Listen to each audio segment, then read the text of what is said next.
elke individu en gemeente, welkom by TD Kerk se lewendige uitsending en of opnames van ons prediking en aanbidding. Jy kan ons kry op Facebook, YouTube of loer op ons webtuiste. Soos altyd wil ons jou help om Jesus te beleef, mekaar te disipuleer en jou wêreld te verander.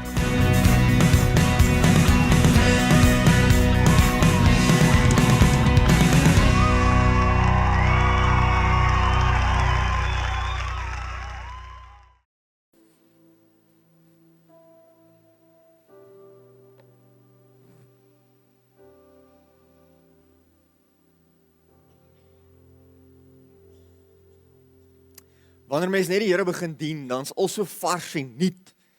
En jy is so opgewonde oor die dinge wat jy beleef en opgewonde oor die Here wat jy beleef, opgewonde oor alles wat jy sien en jy vertrou die Here vir 'n klomp dinge, jy vertrou die Here en jy sien ook hoe sy hand werk. Ongelukkig sommige mense met tyd raak daardie opgewondenheid minder en word hulle wandel met die Here oud en maar net gewoonte. En dan eindig hulle by 'n plek waar hulle ken alles van die Here, jy kan hulle niks eintlik preek wat nou nuut is nie, maar hulle het nog steeds nie daai opgewondenheid oor die Here, net nie daai varsheid vir die Here nie, hulle doen niks meer eintlik in geloof nie, hulle gaan deur hulle roetines, hulle kerk toe gaan en alles is eintlik maar deel van hulle kultuur en hulle is maar net godsdienstig. En so leef hulle deur hulle godsdiens. Hulle vergeet en verloor die wonder van die voorreg wat dit is om in die teenwoordigheid van die Here te leef en met die Heilige Gees te wandel elke dag om hier by ons. En in so 'n geval kom mens agter dat kerk dan ook net 'n godsdiens word. En God doen ook dan niks vars en niets in hulle lewe nie en ook niks in vars deur hulle lewe nie. Al hulle getuienisse is van lank terug. Toe hulle nog in 1903 die herlewing saam met John G. Lake beleef het. En toe onthou hulle die groot goed wat die Here gedoen het. Ander mense bly altyd vars, bly altyd opgewek, bly altyd lief vir die Here, bly altyd vol van die Here. Is altyd besig om met hom te wandel en met hom te stap en saam met hom te gaan. Altyd. En die Here doen heeltyd nuwe dinge deur hulle. Die Here is heeltyd besig met hulle. Hulle is heeltyd bewus van wat die Here in hulle doen. Hulle het vars getuienisse van die Here. En ek hoop met my hele hart dat jy nommer 2 is. Ek hoop met my hele hart dat jy nommer 2 is. Wie is nommer 2? People at the back, mense daar bo. Is jy nommer 2? Ek is nommer 2. Ek kan dit sonder enige vrees vir teespraak sê. En ek hoop jy is nommer 2. Nou kom ons by hierdie skrifgedeelte waar die godsdienstige leiers is die fariseërs en die ouens sê vir Jesus, Johannes die Doper se disippels vas, die fariseërs se disippels vas, maar jou disippels. Hulle hardloop op takeaway McDonald's die hele tyd. Hierdie ouens vas en bid nie, en dis eintlik die konteks is oor die skrif wat, dis alles nog eintlik deel van 'n gesprek van laasweek wat Corneille gepraat het oor waar Jesus Leefie geroep het, en Jesus saam al die sondaars gekuier het, en Leefie wat nou eintlik Matteus is, en dis 'n goeie boodskap as jy hom gemis het, kan jy hom gerus gaan luister. En daar vra hulle vir Jesus, maar vir wat eet en drink jy saam met die sondaars? En dan is Jesus se antwoord vir hierdie lot mense. Hy sê, luister, die gesonde ouens het die dokter nie nodig nie. Die siek ouens het die dokter nodig. Maar hulle kom in daai godsdienstige ding uit en sê, hierdie lykies vir ons soos kerkmense nie. En Jesus sê, ja, maar ek is nie hier net vir kerkmense nie. Ek is hier vir alle mense. En al sien jy skop hulle godsdienst, en toe hy hulle nou dit antwoord, nou rol hulle in die volgende ding, en nou sê hulle, okay, saam sonders, maar kom ons kyk nou, hoe doen hulle godsdienst? Sê my, hulle doen ook nie godsdienst reg nie. Nee, net eet julle saam met ouens wat bietjie suspect is nie. Julle doen ook nie godsdienst reg nie. Ons ouens vas en bid. En julle, wat doen julle? Hulle is nog steeds op hierdie eet ding, julle sien. Julle kuier en geniet die lewe en gaan te kere en julle is nie besig om godsdienst te doen soos ons die godsdienst doen nie. Hoekom doen julle nie die godsdienst soos die fariseërs of selfs Johannes se disippels nie? En dan kom Jesus en hy sê hierdie in vers 34, vas huweliksgaste dan terwyl hulle saam met die bruidegom fees. Eendag sal die bruidegom van hulle weggeneem word. En dan sal hulle vas. En net 'n stuk teologie, onthou dat die Nuwe Testament vir ons wys dat Jesus is die bruidegom, die kerk, die geredde mense is die bruid. So al die mans sê vir my, ek is die bruid van Jesus. Yes. En as jy nou teologie verstaan, dan verstaan jy ook, sê Efesiërs 5 vir ons en als, dat die huwelik eintlik veronderstel is om die verhouding van Christus in sy kerk uit te druk, en dis hoekom die huwelik so onder aanval is deur die Satan. Hy haat dit. Want hy wil nie hê dit moet daai pragtige verhouding uitdruk nie. Maar in daai tyd as hulle getrou het hulle so 'n week voor die tyd tipe van fees gevier.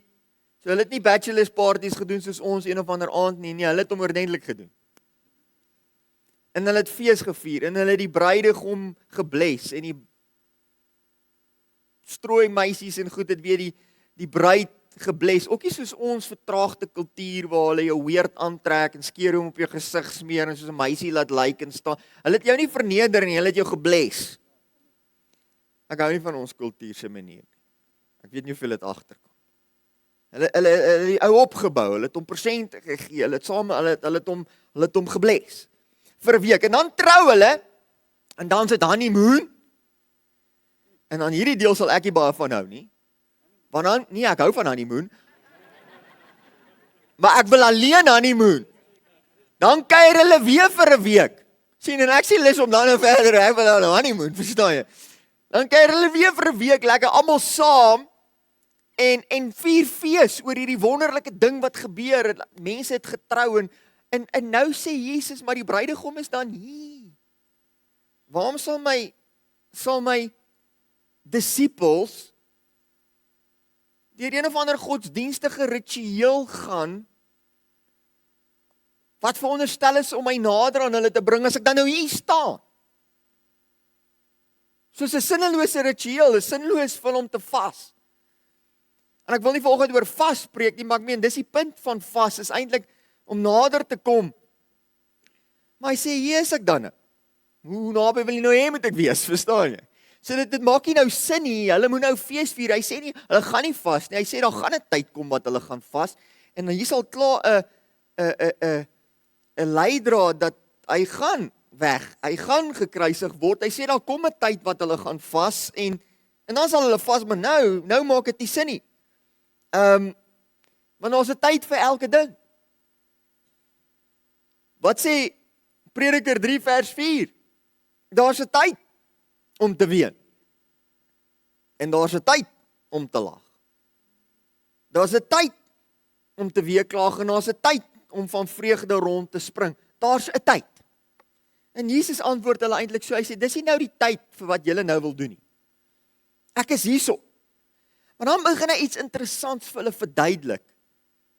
En dit klink amper asof hy oor iets heeltemal anders praat, maar die Nuwe Lewende Vertaling sê dit so, en toe het Jesus vir hulle 'n gelykenis vertel om sy punt te illustreer. En so dit is verbind met mekaar. Dis nie iets heeltemal anders waaroor hy nou praat nie. Hy praat uit hierdie ding uit van hulle wat sê, hoekom vas jou disippels nie? Hoekom doen julle nie godsdiens soos ons godsdiens doen nie? En hy praat oor hierdie beeld, en hy sê, niemand skeur tog 'n stuk materiaal van 'n nuwe kledingstuk af en lap 'n kledingstuk daarmee nie, want dan sal die nuwe kledingstuk geskeur word en boonop sal die nuwe lap nie eens by die ou kledingstuk pas nie. En hy sê, iets gaan gebeur, wanneer jy 'n ou kledingstuk vat, en hy sal deur 'n was of 2, of 10, en hy het gekrimp, en nou het hy 'n skeur in, hy sê, jy gaan nie wat nuut is, nou vat, en dit breek, dit skeur, 'n nuwe kledingstuk skeur, en hierdie een met hierdie nuwe lap regmaak nie. Hy sê, want dan gaan iets gebeur, en wat letterlik gaan gebeur, as hy gewas word, die nuwe een krimp, dan skeur hy die groote verder, die oue. So die nuwe een is in sy kanonen, en die ou een is in sy kanonen, as jy dit so doen. Nie een help nie. Jy verloor eintlik al twee. Die ou een skeur verder, en jy die nuwe een geruïneer deur hom te skeur om die ou een reg te maak. Hy sê, dit maak nie sin nie. Hy sê, ons gaan dit nie so doen nie. En wat Jesus eintlik vir hulle sê, hy sê, ek het nie gekom om hierdie ou godsdienstige sisteem te patch nie.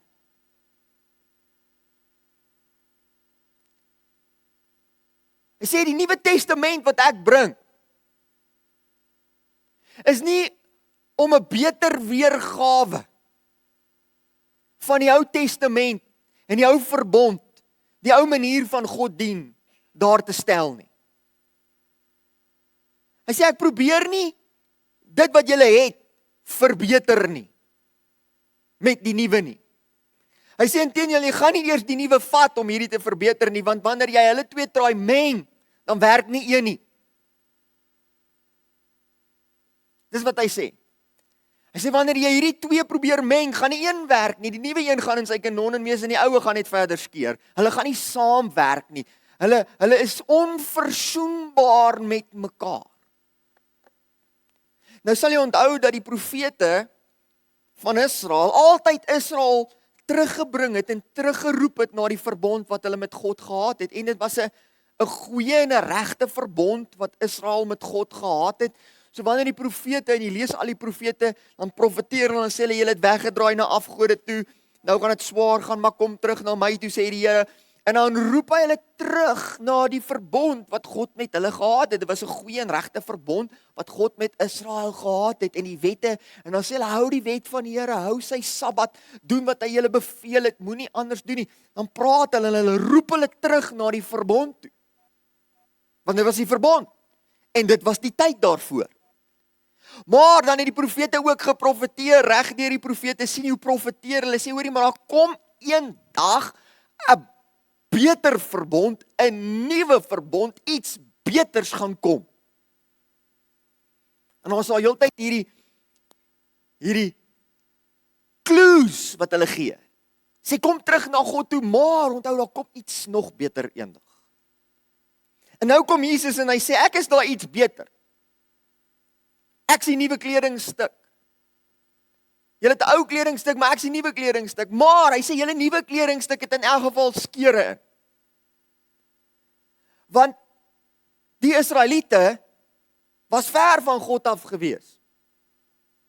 Die Fariseërs was baie godsdienstig, maar jou gemiddelde ou was ver van God af. Dis hoekom Johannes die Doper gekom het, om die pad vir Jesus voor te berei. Dit was sy roeping en sy doel, en hy het soveel mense gedoop, want hy het gesê, keer terug na die Here toe, keer terug na die Here toe, maak julle harte gereed om Jesus te ontvang.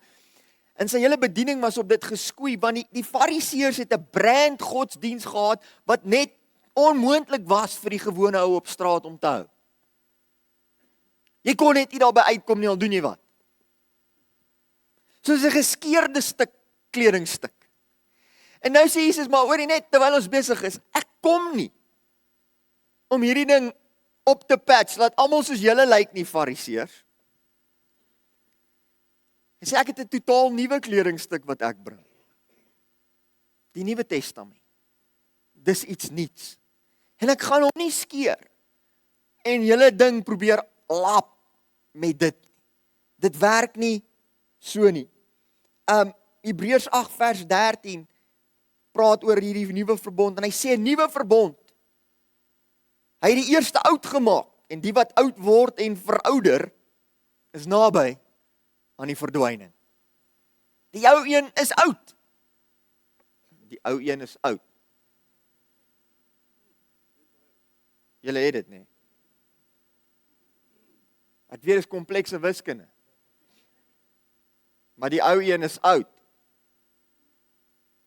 En nou sê hy verouder. En is naby aan die verdwyning. Die Engels sê dit mooi, hy sê, by calling this covenant new, he's made the first one obsolete. Obsolete. And what is obsolete and outdated will soon disappear. En nou kom Jesus en hy sê, maar ek het 'n nuwe testament, 'n nuwe dag. Dis wat ek kom doen het. Daarom kan ek en jy nie regtig die Joodse gebruike probeer inkorporeer in ons Nuwe Testament nie. Dis die ou kledingstuk. Hulle is onverzoenbaar. Ons is in 'n Nuwe Testament. Al daai goed het Jesus klaar vervul. Dit was 'n skaduwee van die werklikheid. En Jesus het die hele ou verbond vervul wat ek en jy anyway nie kon doen nie. Ek so bly het dit gedoen. Namens my, namens jou. En ons is in hierdie nuwe kledingstuk. Maar nou gaan hy aan en hy noem 'n tweede ding. Hy praat in vers 37 en hy praat oor wyn. En al die apostolies sê halleluja. En niemand gooi nuwe wyn in ou wynsakke nie. Die nuwe wyn sal die wynsakke laat bars en die wyn uitstort en die wynsakke vernietig. Nuwe wyn moet in nuwe wynsakke gegooi word. Nou praat hy oor wyn en Jesus sê hierdie Nuwe Testament wat ek bring is nuwe lewe. Dis 'n nuwe manier dis 'n nuwe manier hoe God werk. Hy sê en ek bring dit na julle toe. In die ou verbond was verhouding met God primêr gefasiliteer deur die riglyne van die ou verbond en dit het klomp goed behels. Dit het sekere rituele behels, sekere offers behels, sekere heilige dae wat jy moes hou behels, al hierdie dinge behels. Dis hoe verhouding met God gefasiliteer was onder daardie verbond. Maar in die Nuwe Testament word verhouding met God gefasiliteer deur die Heilige Gees. Hy is soos nuwe wyn. Die Heilige Gees. Hy kom en ons is heeltyd in sy teenwoordigheid. Die hele tyd en hy is heeltyd in ons teenwoordigheid. En dis wat hy kom en hy sê, dis hoe hy dit fasiliteer. Joel profeteer daaroor in Joel 2 vers 28. Hy sê in daardie dae, praat hy oor hierdie nuwe verbond, sal ek my gees op alle mense uitstort. Ek sal my gees uitstort. Hy praat daaroor, is die nuwe verbond, hierdie nuwe lewe. En is so dinamies. Is so dinamiese lewe wat hy vir ons gee. Dis 'n bewegende lewe. Ek is nou al in week 11. Nee, ek jok, vandag is week 12 vanmiddag. Met saam met die Heilige Gees, vir die ouens wat saam met dit gedoen het. En ons praat oor hoe werk die Heilige Gees, hoe werk die gawes, hoe werk, maar daar kom vrae natuurlik, maar ek het nou al gesien, baie keer dan vergeet ons die Heilige Gees as 'n persoon.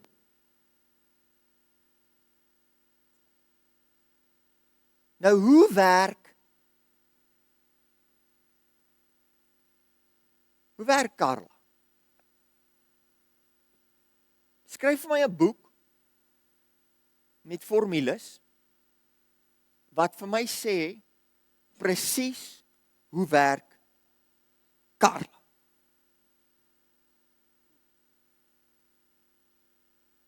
Good luck. Sy's 'n vrou.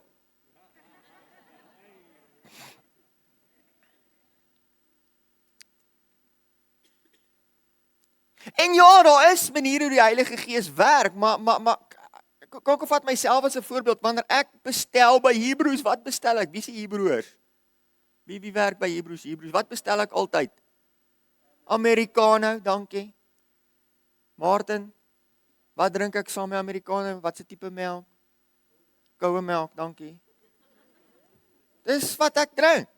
Ek wat wanneer is kom by Hebreërs, dan bestel ek my Americano met koue melk, dis wat ek drink. En dan eendag op 'n reendag, net weird, random, as ek vandag sit lus vir 'n cappuccino. En as ek nou rarig alle perspektief verloor, en my strip, dan drink ek 'n chai latte. Dis radical. Nou. Ja, Werner drink. Wat drink Werner? Americano Coke. Maar ek's 'n persoon. Dis nie 'n formule nie. Party dae drink ek 'n chai latte. Want dis waarvoor ek lus is vandag. Die Heilige Gees wat Jesus gebring het, bring 'n persoon wat in ons kom woon. Nuwe lewe. Hy's dinamies. Meeste van die tyd maak hy so, maar vandag besluit hy ek gebruik jou so. En vandag besluit hy ek praat so. Meeste van die tyd praat hy so, maar vandag praat hy so. Want hy's 'n persoon. Hy's nie 'n masjien nie. Sien, in die ou verbond was dit baie eenvoudig. Dis die offer vir dit, dis die offer vir dit, dis die offer vir dit. In die Nuwe Testament is daar een groot wet, liefde. En ons volg die Heilige Gees. Jy volg die Heilige Gees. En dis wat Jesus kom doen. Hy sak het selfs, kyk net hoe werk God, nee, Moses, in Eksodus 17 vers 6, sê die Here vir hom, slaan die rots, toe hulle dors is, dan sal daar water uitkom, en hy slaan die rots en dan kom water uit. Numeri 20, tweede geleentheid, geen water, wat doen Moses? God sê, praat met die rots, Moses slaan die rots, dan kom water uit, maar God sê, jy het nie met die rots gepraat nie. Ek het gesê, praat. Toe kan hy nie in die beloofde land ingaan. So Moses kon nou gesê, nee, hierdie, dis die sisteem, dis hoe God water gee, is jy slaan die rots. Americano Coke. Maar God kom, deur sy Heilige Gees en sê, nee, cappuccino vandag. Cappuccino. Dis 'n dinamiese ding. En Jesus sê, ek bring hierdie nuwe wyn, die Heilige Gees, hierdie nuwe lewe wat in ons woon. Dit werk nie met die ou sisteem saam nie. Dis 'n nuwe sisteem. Dis 'n totaal nuwe sisteem. Hy sê, nou sê hierdie wynsakke. En daai tyd nie wynbottels gehad, nie primêr wynsakke gehad. En 'n wynsak, wanneer hy oud geword het, het hy hard geword. Dan kan jy ou wyn daar ingooi, is nie 'n probleem nie, jy kan hom hou, maar die oomblik wat jy nuwe wyn ingooi, gebeur daar iets as 'n fermentasieproses. Die gas bou op 'n drukkie sak en dan bars die sak. En dis wat Jesus sê. Hy sê as jy nuwe wyn in 'n ou sak gooi, dan gaan daai sak dit nie kan hanteer nie. Hy gaan oopbars, die wyn gaan verlore gaan en die sak gaan verlore, gaan albei gaan verlore. Hy sê maar nuwe wyn gooi in nuwe sakke. Hoekom gooi jy die nuwe wyn in 'n nuwe sak? Want hy's nog sag, hy's nog plooibaar, soos daai reaksie plaasvind in die fermentasie, hy kan maar opblaas, hy kan dit handle, hy kan die nuwe wyn hanteer. En nou sê eintlik vir ons, ek en jy is die sak. Ek wil hê, jy moet na jou liefie kyk as hulle by jou is, langs jou en sê, jy is 'n sak. Jy kan so ver gaan as om te sê, jy lyk soos 'n sak. Jy kan steeds verder gaan en sê, jy lyk soos 'n sak wat opgeblaas het.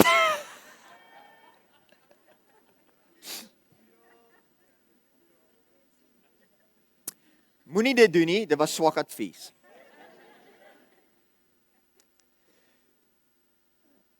Ek en jy is die sak, ons harte is die sakke. Ons gedagtes is die sakke, ons mindset is die sakke. Ons entoesiasme is die sakke. Ons denkprosesse is die sakke. Ons teologie, al daai goed is, maak uit van die sak. Ons gereedheid om op die Here te reageer, ons oorgawe aan die Here, of die gebrek daaraan, is die sak. Die keuses wat ons wil uitoefen, ons liefde vir gemak, of ons liefde vir gehoorsaamheid, is die sak. En nou sê as jou sak hard geword, kan ek nie vir jou nuwe wyn gee nie. My wyn gaan mors, en jy gaan dit nie kan hou nie, dit gaan bars. Hy sê, ek kan nie vir jou nuwe wyn gee nie. Maar ek wil vir jou nuwe wyn gee. Ek wil vir jou nuwe wyn gee. Jy sien dit, en nou sê hy daar in vers 39, maar niemand wat die ou wyn gedrink het, wil blykbaar die nuwe wyn hê nie. Die ouer is beter, sê hulle. Mense is geneig om baie vinnig na vormgodsdienst toe te gaan. En nou praat ek nie van ander kerke nie, ek praat van Pinksterkerk. Charismatiese kerk. Gaan vinnig vormgodsdienst toe. Welkom in die huis van die Here. Ek is die huis van die Here. Ek het nou opgedaag in hierdie gebou. Hier is nie die huis van die Here. Jy is die huis van die Here. Maar ons het goede. Dis nou die dag by ouens, die pastoor hy doen 'n ysbreker, en in die ysbreker se 8 minute, het hy seker 11 keer gesê, welkom in die huis van God, hier in die huis van God. Ek het nader en is die engele om my, wat se plek is hierdie? Is 'n amazing plek hierdie. Is godsdienst, man. En ons leer goedjies aan. Jy weet, die Here gaan iets groots doen volgende. Bedoel jy dit? Het jy 'n goddelike verwagting dat die Here iets groots gaan doen vanoggend, of net nonsens wat jy praat omdat jy geleer het om dit te praat? Hoor julle wat ek sê? Mense kan so maklik in godsdiens ingaan. Kerktradisies.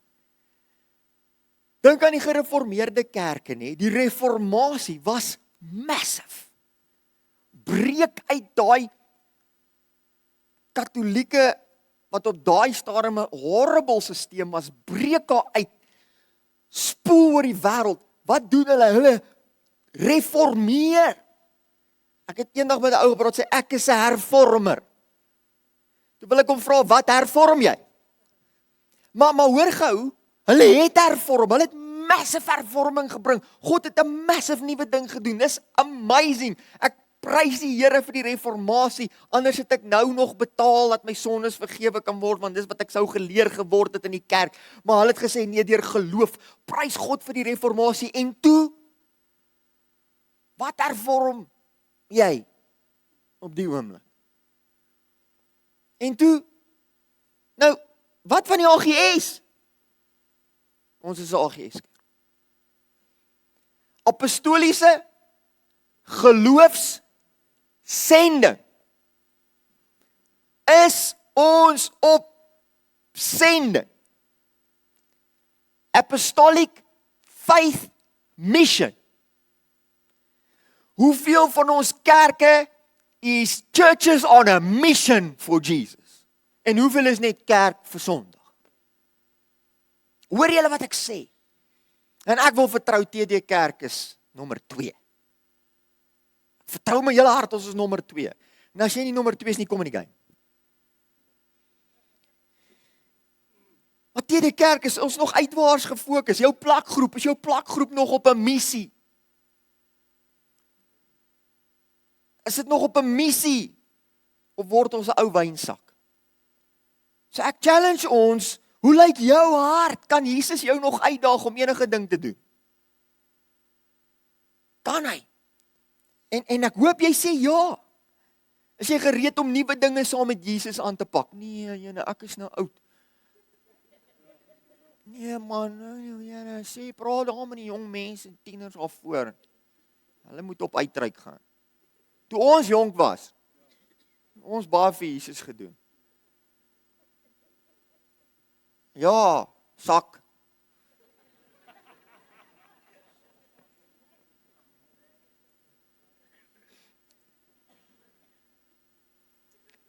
Ek hoop hierdie gemeente is gereed vir wat die Here volgende wil doen.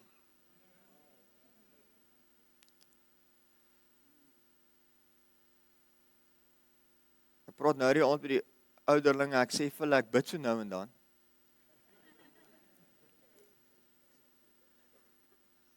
En die Here praat met my. Ek hoop julle is gereed vir wat die Here volgende wil doen. maar dit gaan dalk ver, dat baie van ons plooibare sakke is. Nee? Kom ek maak dit prakties en persoonlik. Sal jy bietjie op 'n uitreik gaan? Ek wil onthou, ek praat glad nooit uit skuld nie. Ek praat oor ek hoop is passie wat jou stuur. Maar wie was die laaste jaar op 'n uitreik? Kan ek sien 'n uitreik buite die kerk? Die laaste jaar. Die laaste 2 jaar? Die laaste 3 jaar? Okay, wie was die laaste 3 jaar nêrens niks? Jy sien, ons moet eers is jy gereed? Die Here jou challenge en sê, hoekom ry jy nie bietjie uit na besigheidsmense toe nie? Nee, jene, ek kan nie met besigheidsmense praat nie, ek slaan nie die til.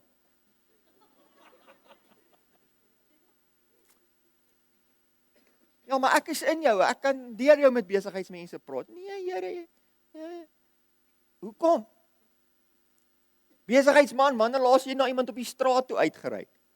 Ja, ek kom nie in daai areas.